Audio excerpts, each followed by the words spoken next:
Welcome back. You're still watching the SABC's Prime News. The Gauteng Education Department has suspended the code of conduct of a private Kempton Park School in the east of Johannesburg following a series of complaints and allegations of racism. More than 20 black girl pupils were kicked out of school for having braided hair. The incident went viral on social media, prompting a visit by the Education MEC. Last year, pupils at Pretoria Girls High protested over a similar incident where traditional African hairstyles were prohibited. Windsor House Academy, meant to be a place of learning and teaching, but education compromised by repeated acts of discrimination. The principal called us saying that everyone that has braids should go downstairs.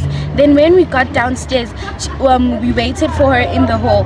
Then she came, then she just took us out of the school. She said we must leave. She doesn't want our braids. Even though they were tied properly, they were neat. We took off our braids, but...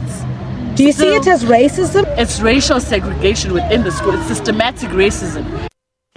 Parents fuming. It's not the first time this has happened. Hair has always been an issue, but I didn't think she would take it to the extent where she would kick girls out. And I was told by my niece that it was about 20 girls. And these are kids that have had braids before, that have had this kind of hair, and it's frustrating. The Gauteng Education MEC forced to intervene and hear for himself. One of the girls had an afro last time, and she was told it's unruly. The school principal at pains to explain. Each and every day, we learn from each other.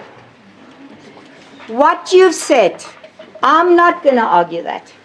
But the MEC stood firm. And I've said this to the principal, and I want to say it to you now. From now on, there is no single learner that is going to be expelled from this school related to hers, henceforth.